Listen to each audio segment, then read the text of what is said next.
I'm pleased to introduce our session, Building an Agentic RAG Locally with Milvus, Ollama, and LangGraph, and our guest speaker, my colleague, Stefan Batufol.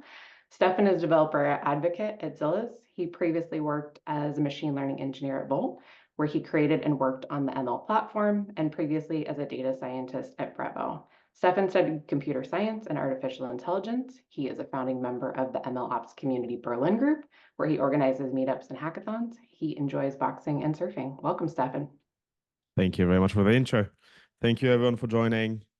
As said, today we're going to talk about how to build an LLM agent locally using Llama 3, LangGraph, and Milvus. I'm Stefan Batufol. I'm your speaker today. As said, I'm a developer advocate at Zilliz. If you have any questions related to the talk, you can reach out to me directly either on LinkedIn, on Twitter, or per email as well. This QR code would lead you to my LinkedIn. But let's get started. So first, I'm going to talk about Milvus. So if you're not familiar, Milvus is an open source vector database. It actually belongs to the Linux Foundation.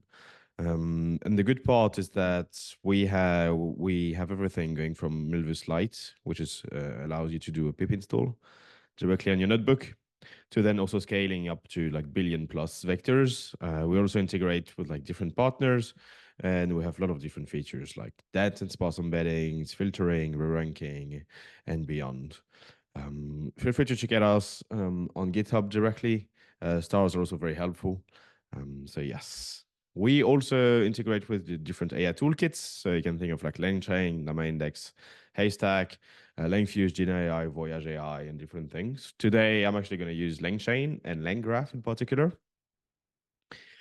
So let's go. First, I'm just going to give you a quick introduction for the people that aren't familiar with what RAG is. Then I'll also talk about Agentic RAG and what it is, and then we'll go more into a demo. Sorry. So you'll see we'll actually build the agent ourselves, and then you'll be able to follow along. If you have questions, feel free to put them in the chat on the Q&A tool. The code will also be shared later. So yes, let's go. Let's get started. So RAG means retrieval augmented generation. And the basic idea is that you want to force your LLM to work with your data. So you put your data in a vector database like Milvus, and then you're going to give this data to your LLM. So when you ask a question, then you're able to then use your own data. So the basic RAG architecture looks like that. So you have the data part. So then you're going to extract the content. And then you're going to do what we call chunking. So, you're going to create some part of the content, like you extract it. Like, let's say every 200 characters, you're going to create a chunk of your data. Then you put it through an embedding model. Then you store that into Milvus. And then when you have your user is going to give a query. You also put it through the same embedding model. And then you're running what we call a semantic search. So you're just going to search for things that are semantically similar. And then we return the similar data to that. We give it back to the context of the LLM. The LLM gives you a response. That's the basic RAG architecture. This one works well. It has some limitations, but it works quite well as well. If you just want to use your own data, or if you want to use, I don't know, legal data or something like that. Do you have a famous 5-line starters where you are going to load your data in the first place, then you're going to embed it and index it, then you generate a query, and then you just run queries. That's the famous one. It's only 5 lines. The only problem is that it's very simple. It only has the data that you store in your vector database. So for this whole thing, the tech stack I have, I'm going to use Langchain. So for the people not familiar with it, it's a framework for building LLM applications. It's mostly focused on retrieving data and integrating it with LLMs. It also has an integration with most AI tools you can think of. And on top of that, I'm actually going to use LangGraph by Langchain. So this one allows you to build stateful apps with LLMs, and it also allows you to build multi-agent workflows. It also adds cycles and branching. You also have human in the loop. So, if you are, I don't know, you're working with customer support and you have your agent making decisions, before actually, making a decision, you can actually ask a human, being like, hey, is it fine if I actually, refund this customer? Or you can have like those things, basically. You can always have checks. So it can be very, very handy. Also adds persistence. when you have RAG, it's usually just goes one way, so you don't really have memory or anything. By using LangGraph, then you can have that. I'm also using Ollama. So Ollama is a really cool tool that allows you to run your LLM basically anywhere. So I run it on my laptop. I'm going to use Llama 3 as well with it. They also allow you to run embedding models. So they make it very easy for you to run LLMs. The good part as well is that they're fully compatible with the OpenAI API. So then, when you run your Python, if you use Python, then you can also run Ollama with it, and then you actually have to import OpenAI to use Ollama. I'm gonna use Milvus Lite. So as I said before, with Milvus Lite, you can just run it. You can build once and then deploy anywhere. So then by just changing the URI later, then if you start on Milvus Lite, then you can go on Milvus that is running on Kubernetes, or then you can go on Zelis that is in the cloud. So you don't have to change your code at all. But yeah, I said it before. I'm gonna talk about Agentic RAG. So what is it first? Is that, before, as I said before, like if you have a simple RAG, you would only have the query, then the agent, then the RAG, and then you give a response. That's it. With Agentic RAG, what's good is that you can have multi-turn. So, like if your RAG is not like giving the correct answer, or if you're like hallucinating or something, instead of just giving the answer, you can actually check again, generate another answer. So that can be like really helpful. It can also allow you to have a query or task planning layer. Like if you have a very complex query, then maybe you can divide it in different queries. So that can also be something that is very useful. Also, you can plan, different things that you can do with your agents and your different tools. It also allows you to be an interface for the different tools. So let's say you want to have a tool that is going to browse the internet. Also, you can do that. You can have a tool that is, checking your Google Calendar. You can also do that. It also adds reflection.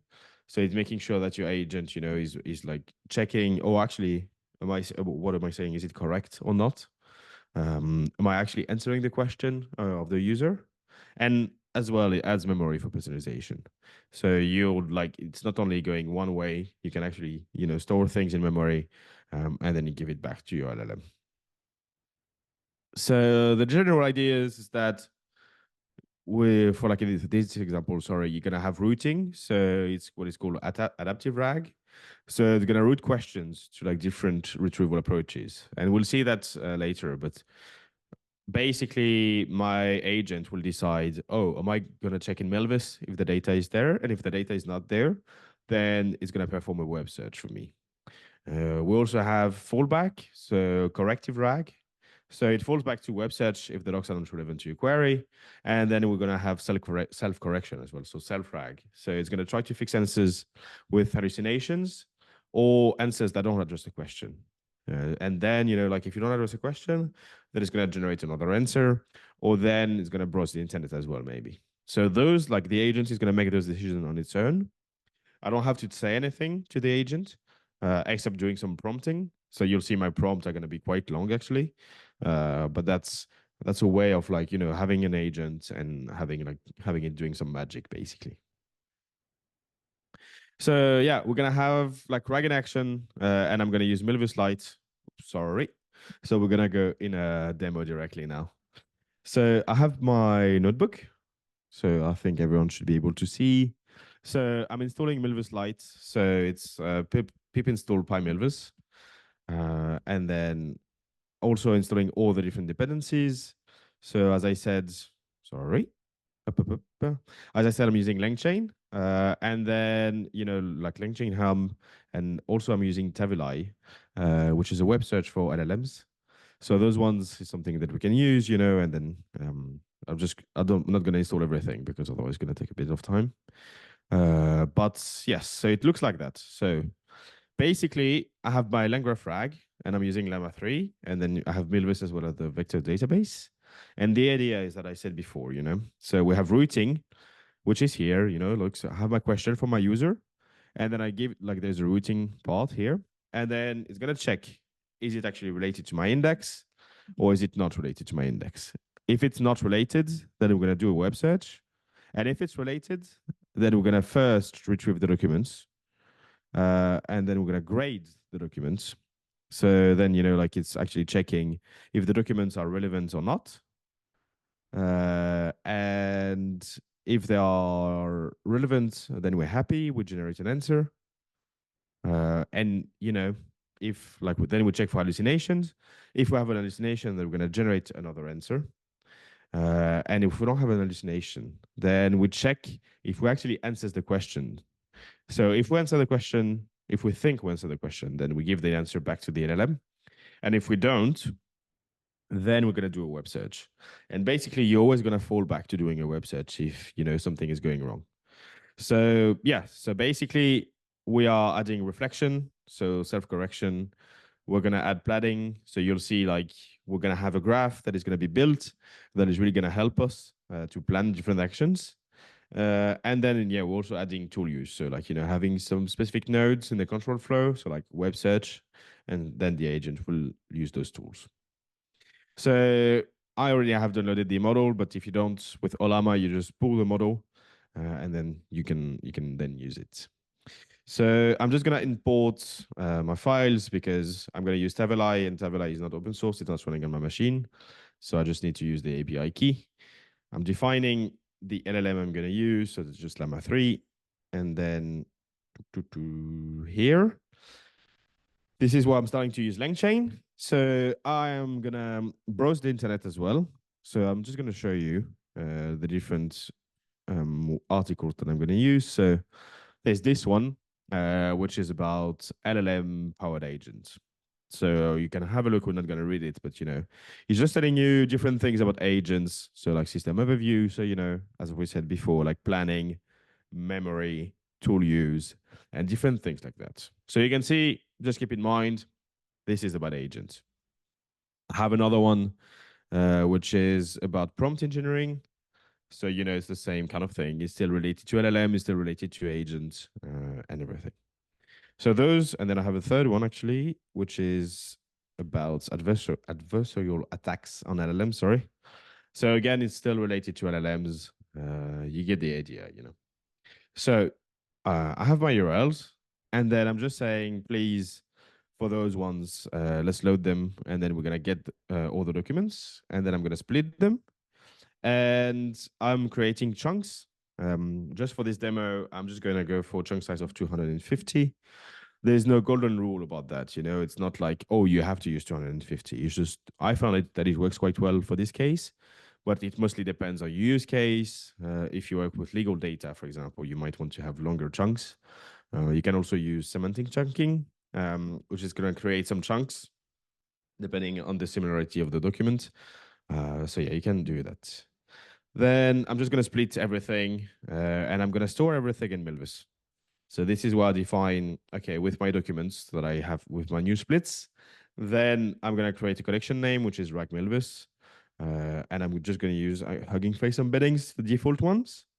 And please store it in Milvus Lite. So then we create a file name. So let's go. Let's actually check if it works.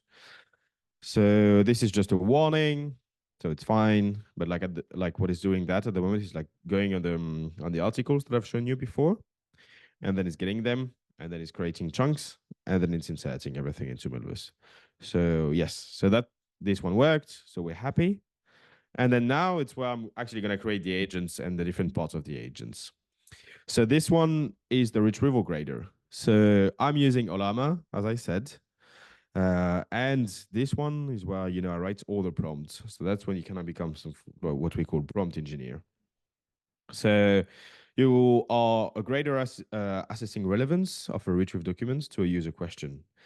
And basically, I'm then saying if if it's related to the user question, then grade it as relevant, and if not, then filter it out. Also, then give a binary score of yes or no to indicate whether the document was relevant or not. And the reason why I'm doing that is that LLMs, from what we see in the research at the moment, LLMs are pretty good at being for like a classification problem. But if you ask them to give them rating from 0 to 5, for example, then they're not very good. So basically, I'm just going to divide everything like that. Everything will be a binary score that the LLM will have to return. And that's what I'm going to do for my retrieval, for checking if I'm hallucinating or not, for example. So yes, so basically then here I'm giving the document and the user question. And here I have my chain. So, it's the prompt, then the LLM, and then I'm just giving an output as JSON. So my question is going to be, is just a simple question. It's just agent memory. So let's see if actually we think this one is relevant. So it's going to go into Milvus and check, if to see if like this one is relevant or not. And given that my question is related to agent memory, then the score we have is yes. As we saw before, all the articles were actually related to agents and agent memory. So it makes sense that it's telling us yes. Then I have another one, which is just generating some text. So this one, it's like, okay, given the answer you're going to have, if you don't know the answer, first say that you don't know. And otherwise, generate some text with 3 sentences maximum. And please keep it concise. So this one is just, when you actually has ChatGPT, for example, then it's going to generate some text for you. So that's what we're doing here. It's basically the same. So my question is still related to agent memory. And I'm giving, the context and the question. And let's see if it's actually generating some text that we want. So it takes a bit of time, but that's fine. And then you can see it here. Then it's like it generated this text. So based on provided context, I can insert that an agent memory is a collection of observation and events directly provided by the agent. And blah, blah, blah, and blah, blah, blah. So that's what it's doing. So that's another action as well that you're giving to your RAG agents. This one is then an hallucination grader. So this one, I'm still using Ollama, and I have my prompt that is okay, saying you're a grader assessing whether an answer is grounded in or not. So if it's grounded, then please give a binary score of yes, and otherwise give a binary score of no. And then again, it's always like that. You always ask for yes or no, and it's the same question that I'm asking. So I'm still asking question about the agent memory. So then it should check, by the answer it's going to give me. It's going to give me a score. Actually, it's again a score of being like, yes, this is grounded. We actually have something that is about agent memory in Milvus. So for this one, we're happy. And, before I also said we're checking just to check if the quality of the answer is good or not. So it's still the same here. You are like going to give a binary score, yes or no, if the answer is useful to resolve the question. So that's what you're giving. And then I'm still have the same question. My question is still related to agent memory. And then we're like, okay, we're happy. It's actually useful to the question of the user. And here is where I have all my routing. So this routing is, it's like you tell basically the agents to go where, depending on what you give. So I'm like, okay, you start with you're an expert at routing. A user question. So either you go to a vector store or either you go to a web search. And then it's like, please use the vector store for question related to LLM agents, prompt engineering, and different attacks, And otherwise use the web search. So that's why we say it. Like, please, otherwise, use the web search. And then actually you're just gonna give a choice. This one is either you say web search or you say vector store based on the question. And then, then you're just going to return a JSON with a key data source. And that's it. So for this one, I have 2 questions. I have the first question here, which is when will the Euro football take place? And then we have the second one, which is what other type of agent memory? We expect the second one to go into vector store, and we expect the first one to be a web search. So let's see if my prompts were good, and it seems like it's fine. So the first one, which is related to the Euro of football, we're saying, okay, this is a web search. And for the second one, that is related to agent memory, then we're saying, please go to the vector store. So here is then where I'm like, gonna do the web search actually. So then I'm using Tavilai because it's a search engine specialized for LLMs, so it's quite handy. And now from now on, we define all those prompts, and defining the prompt is fine, but you don't have, the control flow. You need to have the flow in the graph to build those. So let's go. We're gonna go around, have a look. I won't go over the details of everything because it's quite long.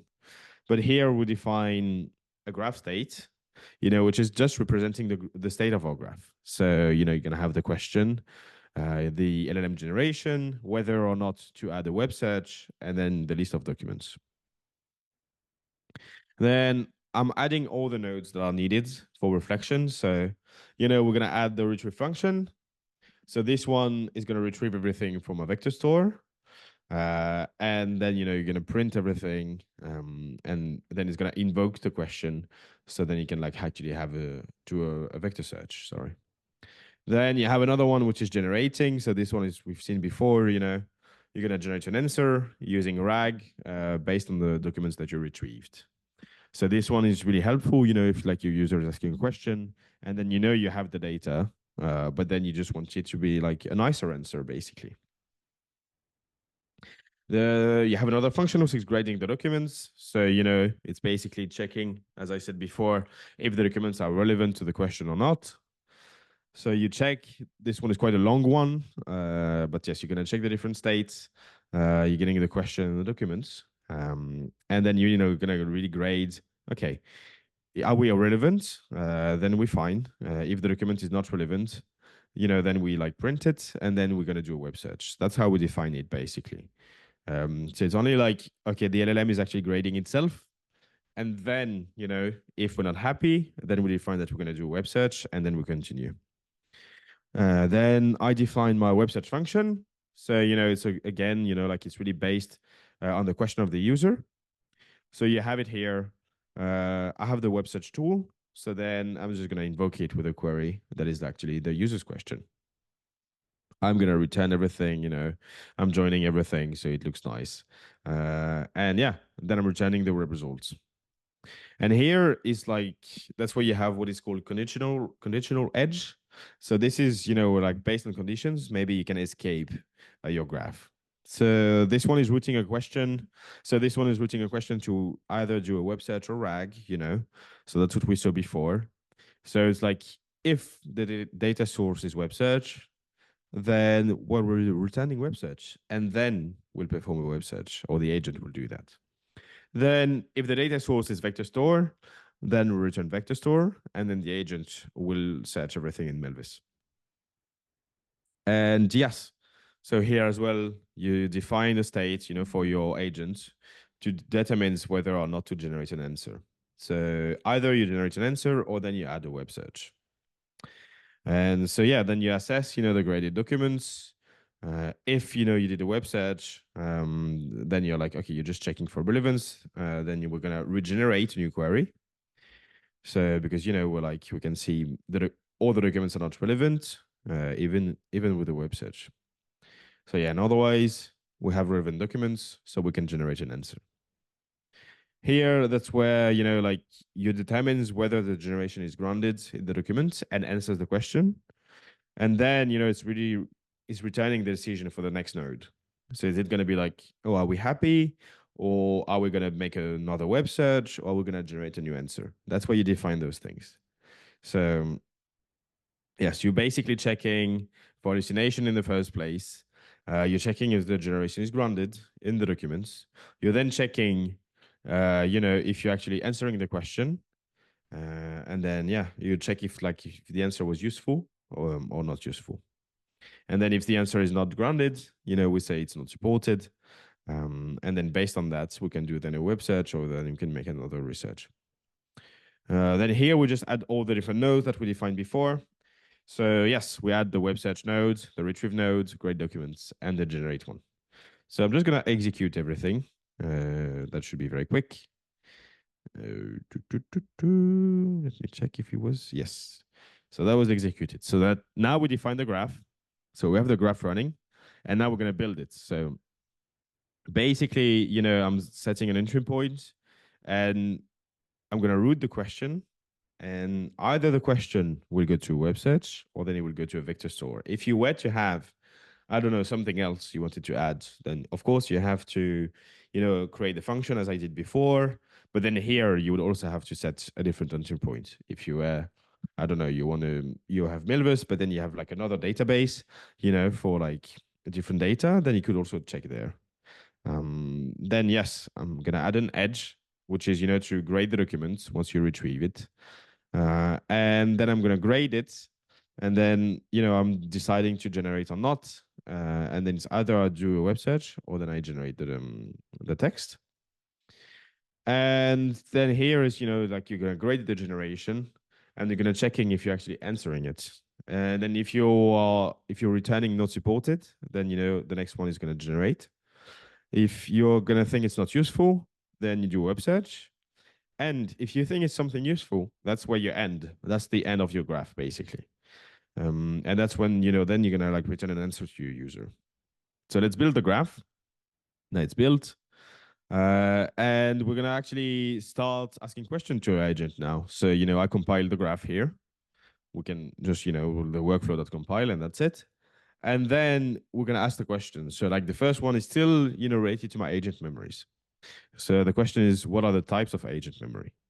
So we start, and then we can see like what are the type of agent memory. That's my query. The data source is going to be vector store. And then we're going to route the question to our RAG system. Then we're retrieving the document.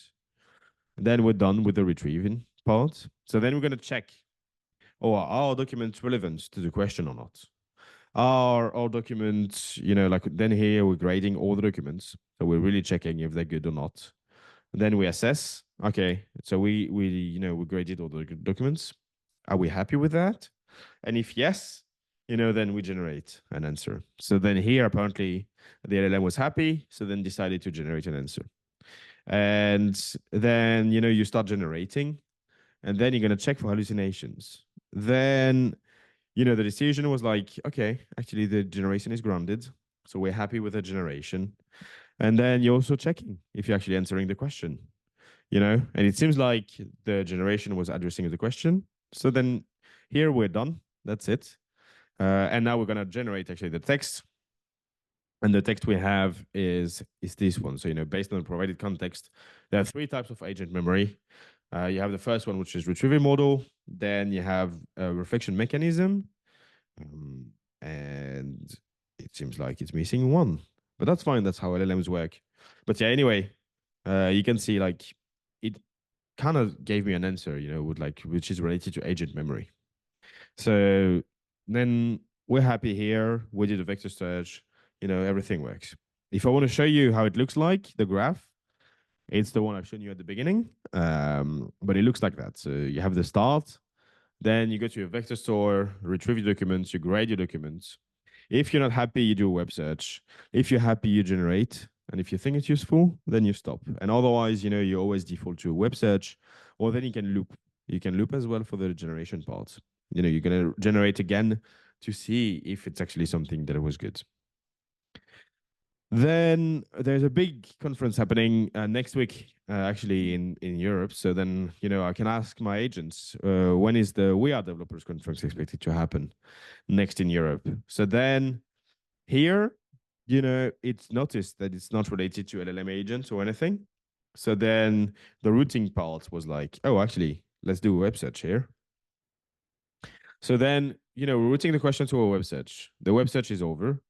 We're going to generate some text.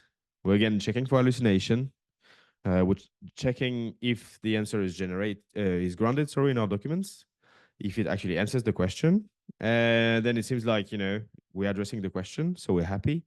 So then it's giving you an answer. The We Are Developers Conference is expecting to happen next in Europe from July 17th to July 19th in Berlin, Germany. You can check that. That's actually true. It's happening next week. So here we're happy, And that was because then the agent decided to do the web search here, He was like, there was nothing in Milvus related to that. And if I were to have like, a lot of different data in Milvus, then you could also still do a web search. Then you also, like I live in Berlin in Germany. So, for people that are visiting, maybe you want to know what you can do in Berlin. So I can ask this question. And then, again, it's going to do web search. and then it's going to generate the text, and you can see it live. It's generating the text at the moment. Then it's checking for hallucinations again, and then you can see like everything happening live. Basically, agent is checking for everything. You like the decision was like it's grounded, so we're checking if we're addressing the question. And apparently, we're addressing the question. So let's see what we can do. So there are plenty of things to do. You could visit the Berlin Wall Memorial and Documentation Center. You can explore museum islands. You can check out a shopping street. And then, if you're looking for something more unique, uh, consider visiting the Topography of the Tower, which is, it's very unique. We can say that. And yeah, otherwise, you can maybe take a stroll through Tiergarten, which is a very nice garden actually in Berlin. So I would say actually right. And that's basically how you can then build, agents for like different tools. So I've only shown Milvus a web search, but if you have different tools, then you just have to add them to your node and with the different conditions. And then your agents will then be able, to do everything that you want it to be. You can, for example, you can even like do like, check your Google Calendar, or you can check different things like that. So that's kind of it for my demo and everything. So if you liked it, please give us a star on GitHub. It really helps for the open source community. And also, if you have any questions, you can add me on LinkedIn. Both QR codes should redirect you to the correct place. Thank you very much. I've seen a lot of activity in the chats, so there might be some questions. So I'm going to take questions now. Thank you.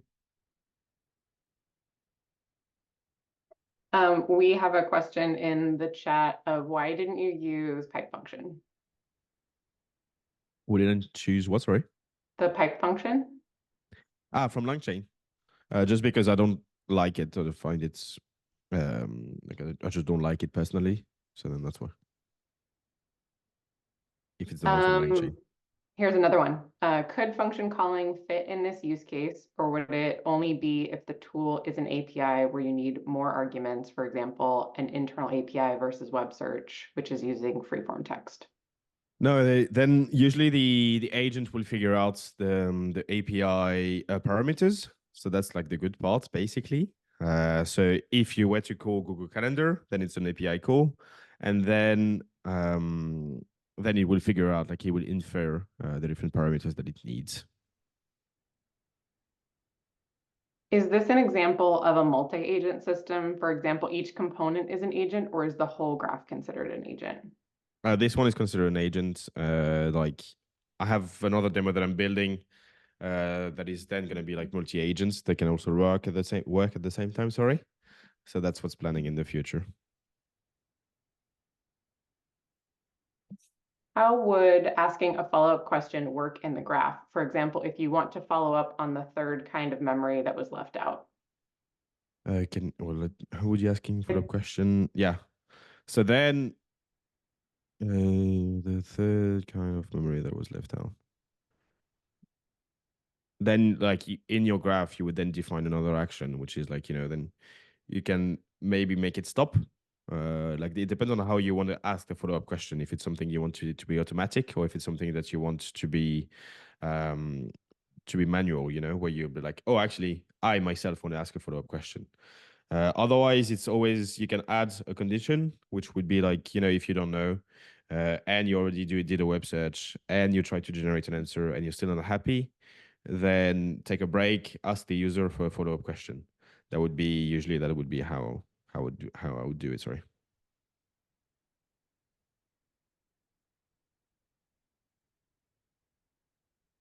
And then, sorry, I'm just trying to go through the chat. If you guys can Yep. use the Q&A tool, it really helps me not miss your question. Okay, how close to OpenAI Assistant API? How close is it to the OpenAI Assistant API? I feel like, the OpenAI Assistant API has more resources, I would say. So, like, open sources can be nice because then people can build it directly or collaborate. How close we are, I can't really answer like the how close we are question. I think it's like the same as, the different open source LLM models you have. How close are we to GPT-4 or something? Which then you have benchmarks, but it depends. Is using LangGraph the only way to build multi-agents, or are there any other approaches or alternatives? No, you have like different tools that are available for that. LangGraph is one. Then you have Llama Agents that was released last week. You have Crew AI as well, which is also quite known in the open source community for that. I'm sure you have closed source ones. I tend to not use those, as I'm mostly working on with open source. You could also have your own, like if you have some kind of so like you can write everything in Python, then it might take a lot of work, but it's something you could also do the same as sorry, yeah, just to finish, the same as when you use RAG, when you build like a basic RAG application, you can either use Llama Index or Langchain or like different tools. You can also do it yourself. So it's basically the same here. You could also do it yourself if you want to control everything. And how do you define an agent, Stefan? Usually an agent is something that I define it as like something that is taking actions on its own. So that's what I would say. So it's like, yeah, can even like just checking or if the answer is correct or not is usually something where I would call an agent. Here's another one for you. Frameworks like Ragus check things like answer relevancy and groundedness. Is the difference here that this is live evaluation with the nodes? Yeah, so it's a bit. Ragas is really checking for like. Is this yes? Basically, yes. So I just read the question. So yeah, it's checking live basically, and what I'm doing here is basically the equivalent of when you talk to your LLM, and it gives you an answer, and you know the answer already, but then it gives you the wrong answer, and you ask it, "Oh, are you sure?" And then the LLM is like, "Oh, actually, you're right. I was like, I was wrong, and blah blah blah." It's basically doing that. So yeah, it's like the difference is that here it's live. When should we use PEFT on these open source LLMs? That's a very good question. It's the one from Hugging Face, I'm going to assume. Um, and so far, I haven't really haven't looked at it, so I'm not gonna tell you anything. Well, I don't know. I'm not gonna invent. I have to like search and follow up a bit. You don't want to hallucinate an answer. Exactly. How would you differentiate the usage of LangChain and Llama Index? Is this use case specific? Yeah, I mean, it's also like it comes down to your own preference. Like some people might prefer LangChain or Llama Index depending on the abstraction level, depending on like the integration they have. Um, on my end, also back then, Llama Index didn't have a Llama agent. So LangChain was the first one to really have agents to make it easier. So it's also why I went for it. But yeah, usually also can be use case specific. It mostly comes down to your like personal preference. Great. Sorry, I lost my question window for the moment. No worries. Um, why use the same LLM for hallucinations? To check for hallucinations, I guess. Usually it's just a first check. I'm not like it's not a mixture of experts or anything. It's just I'm using one and only one because they are usually capable of checking if what they say was correct or not. Just when you challenge it a bit, then it's the example I gave before is like, or if you ask, are you sure? I'm sure like most of you have seen ChatGPT being like, oh no, actually you're right. I was like doing something else. And then it actually gives you the right answer. Or then it gives you a wrong answer and then it's very annoying. But that's like that's the problem. There is now also a mixture of experts. So having like different LLMs running for your agents. That's also something that is possible. Then I mean, it also depends on your use case, depend on the cost as well. You could, for example, use a smaller LLM to check for something very specific. Like having LLMs that are more like task specific instead of like having a big one that is trying to do everything. Like a lot of people recently, like a lot of people, especially are like cloud providers like AWS or Google Cloud or OpenAI, they use those, to like actually have a pretty good overall system. Like I know that AWS is doing that with Q. They have mostly like mixtures of experts, so like smaller LLMs that have been fine-tuned for some very specific tasks. So yeah, it depends. And what is the reason you should be using an agent, and are there any pros and cons, or how do you think about that? Yeah, I mean, what's cool is that, I mean, I find it cool. So that's the first one. That's a pro. You know, like you can see your agent actually checking the internet or, you know, booking something on your calendar. So that's the cool part. The bad part is that, yeah, it's doing things on its own. So maybe, you know, you might have a surprise in your calendar tomorrow of like having a full book calendar, you know, as a surprise. Um, Cons is that it's more expensive. It uses more resources, obviously, you know, because then he has to think, he has to, you know, browse something. And so that's like something. And then, but then the pros is that, yeah, if you don't have the data, for example, in your vector database, then instead of being like hallucinating or you know giving an answer that is not relevant, then you are able to then give a relevant answer. So your users might be happier as well. Great. Any last questions from the audience? Otherwise, we can wrap up today's session. We'll just give it a minute. While we wait for any last questions, I just want to thank everyone for spending some time with us today, and Stefan for the great presentation. Last call on any questions. Apparently we covered everything. Oh, here we go. Can you give some insights on how much it would cost? Depends in production, yeah. Depends on the model, depends on what you use, depends on it has so many factors. It's almost impossible to answer. I'm just gonna say if you were to only have a basic rack system, that is more expensive because you're gonna have way more actions, you know, and then you're gonna generate way more tokens. So yeah, it's like 2 or 3 times at least. But then it's not like too expensive. Depends on the amount of users you have and everything. Usually, if the cost is a problem, I would usually recommend to have smaller LLMs that are doing some actions instead of having a big one. You know, like I mean, I only have Llama 3, which is a small one on my laptop. But maybe have, you know, some LLMs that are like just here to do one task. You know, they're here. Yeah, they're here to, I don't know, call APIs for your calendar or something. Low latency And responses are becoming more desirable, and agentic RAG systems often take quite a while. What are some yes, optimizations you might suggest for an agentic RAG system?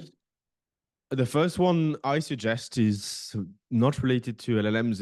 Is your user experience. You know, your UI. Make sure your user understand that they're waiting. You know that something is happening. That's one that I usually suggest. And then it's also, you know, to trim down on actions. If you know, like you can filter on like a lot of data, for example, if you do a vector search, maybe you know try to filter through metadata, try to filter through like different things where you don't need to scroll. I would say those are like usually the ones where I'm just gonna share my screen again, but that's usually what I suggest. And yeah, just make sure your users know what's happening, so that even if they wait, you know, they can understand why they're waiting. Um, and yeah. Great. I think that is it on the question front. Cool. Um, Yes, as you said also before the beginning, I organize a lot of events in Berlin. I'm organizing the biggest hackathon of Germany in October. So feel free to follow me on LinkedIn and something, and you will see we will take people from everywhere in the world. So even if you're not in Berlin, you're more than welcome to come. Great. I'm excited for that event. Thank you, Stefan. Thank you, everyone who joined us today. We will call it a day. Keep an eye on your inboxes for the recording, the link to the notebook, and today's slides for your review. And we will catch you on an upcoming event. Take care. Thank you.